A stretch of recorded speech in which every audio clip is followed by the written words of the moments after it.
So in this video, we're going to look at the book of Habakkuk. So we are in the middle of the minor prophets, and remember, minor prophets does not mean that they're any less important than the major prophets. It just means that they're shorter in duration.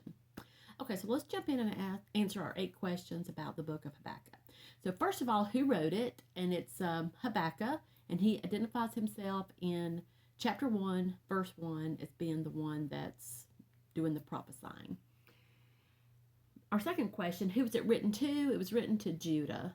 So also remember that the kingdom was divided at one point, and Judah was in the south and Israel was in the north. And this was written to the part of the kingdom referred to as Judah. When we think about how much time is covered, with this being prophecy, there's really no way to pin that down. He just kind of details some things that are going to happen in the future. It's a rather short book, so I wouldn't even know how to begin to figure that out. So I'm going to say I don't know. Okay, when we think about the main idea, the immediate main idea in the book is that God is going to use the nation of Babylon to punish Judah for the sin of the nation, mainly of idolatry. But the ultimate purpose for writing the book is to show that God punishes all evil for his glory. And through the minor prophets, I referred to some things that House to House has said about the minor prophets, and I wanted to read that to you again today. So again, this is from House to House, Heart to Heart, and if you wanted to look up this, you could probably just Google online House to House, Heart to Heart, minor prophets, and come up with this little article that gives a very short summary of each book. The book of Habakkuk explores a problem. How can a just God use an evil nation like Babylon to punish his people? The answer is found in the mysterious ways of providence.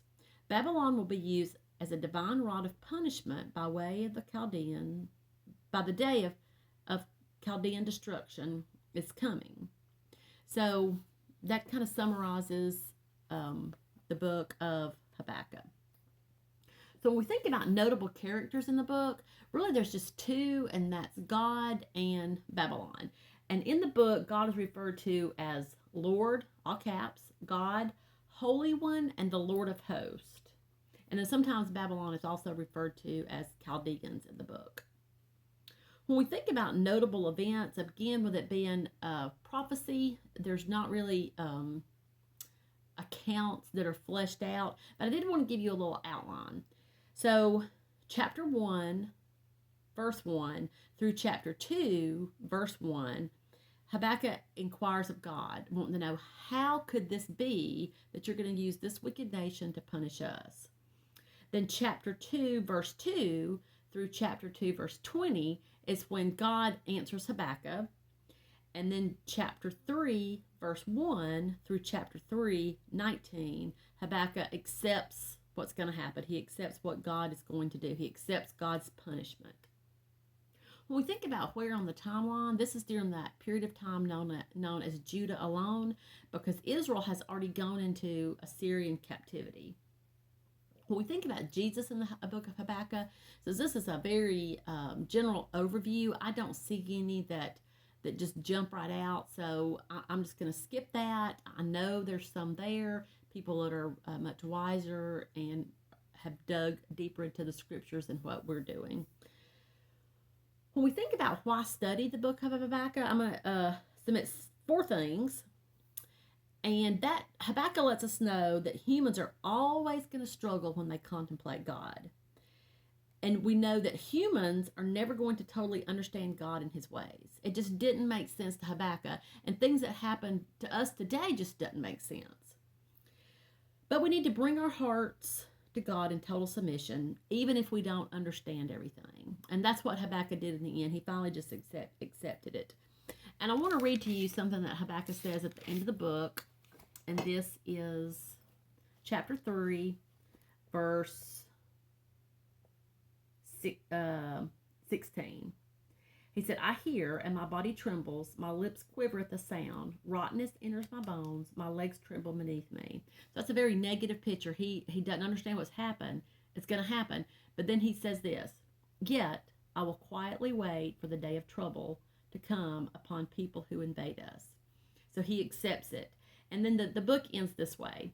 Though the fig tree should not blossom, nor fruit be on the vines, the produce of the olive fail, and the field yields no food, and the flock be cut off from the folds, and there be no herd in the stalls.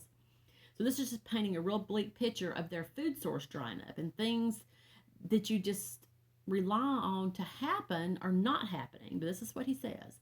Yet I will rejoice in the Lord, and I will take joy in the God of my salvation. God, the Lord, is my strength. He makes my feet like the deer's. He makes me tread on the high places. So he's saying, no matter what happens, I'm going to rejoice in God. I'm going to take joy in the God of my salvation. And I know that God, the Lord, is my strength. So this is something that we can apply to our lives when things are difficult and we really don't know why. And we cry out to God, why is this happening to me? I don't understand.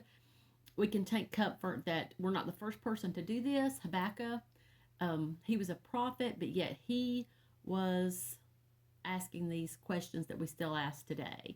And sometimes there's no answer. It's just what God's going to do and what's going to happen. And sometimes it's the devil. Sometimes the devil makes things happen, and we just live in a fallen world, and sometimes bad things happen, and it's not God's doing. It just happens. But God can use it for good when we look to Him for strength.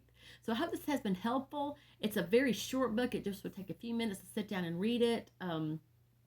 Again, but remember, you're reading prophecy. So it's not going to read like the historical books earlier, or even like the poetry books that we covered before we started looking at prophecy. So I hope this has been helpful. I'd love to hear some feedback from you, anything that you discovered while you dug into the book of Habakkuk.